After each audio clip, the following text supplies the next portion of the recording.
আমাদের ভবিষ্যৎ প্রজন্মের জন্য থ্যালাসেমিয়ার পরীক্ষা করাটা কতটা গুরুত্বপূর্ণ? দেখুন না, এই যে বাচ্চাগুলো আজকে স্কুলে যাচ্ছে, যে প্রত্যেকের একটা স্বপ্ন রয়েছে, একটা এইম রয়েছে লাইফে। দেখা গেল যে কেউ ভবিষ্যতে পাইলট হবে বলে এখন থেকে ভালো করে পড়াশোনা করছে এবং সে পাইলট হয়ে গেল, কেউ ভালো ইঞ্জিনিয়ার হয়ে গেল, কেউ ভালো শিক্ষক হয়ে গেল। তার পরবর্তী জীবন কি হয়, লাইফে সাকসেস হয়ে গেল, দেন বিয়ে বিয়ে হয়ে গেল, এরপরে সন্তান। তো দেখা গেল যে সেইখানে তারা পাইলট হয়ে গেল, কেউ ইঞ্জিনিয়ার হয়ে গেল, অথচ থ্যালাসেমিয়া টেস্টই করেনি। ফলে আগামী দিনে যদি তাদের কাছে একটা থ্যালাসেমিয়া রোগগ্রস্ত সন্তান চলে আসে, তখন কিন্তু তারা সেই প্লেন ওড়ানো হলো না, তার পকেটে কিন্তু ওই প্লেন চালানোর লাইসেন্সটাই রয়ে গেল। আর সেই বাচ্চাকে নিয়ে ঘুরতে হলো সারা জীবন হাসপাতালের চারিদিকে। একই কথা বাকিদের ক্ষেত্রেও বলবো। তো ওই জন্য এইটা কিন্তু কখনোই হালকাভাবে নেবেন না। থ্যালাসেমিয়া কিন্তু একদম আপনার দরজার দোরগোড়ায় আর কি। সে কিন্তু ওয়েট করছে যে আপনি তার জন্য দরজা এইভাবেই খুলে রাখবেন নাকি তার জন্য দরজা বন্ধ করবেন।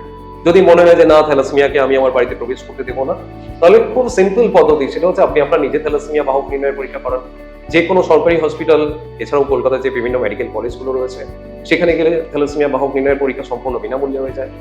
আমাদের যে বিভিন্ন জেলা হসপিটালগুলো রয়েছে, মহকুমা হসপিটালগুলো রয়েছে, সেখানে গেলেও কিন্তু থ্যালাসেমিয়া সম্পূর্ণ বিনামূল্যে হয়ে যায়। আরো একটা তথ্য আপনাদেরকে দিয়ে রাখবো, এই যে থ্যালাসেমিয়া টেস্ট, এটা যে এখন একবার করছেন আবার বিয়ের পরে করতে হবে আবার তারপরে, ব্যাপারটা তেমন নয়।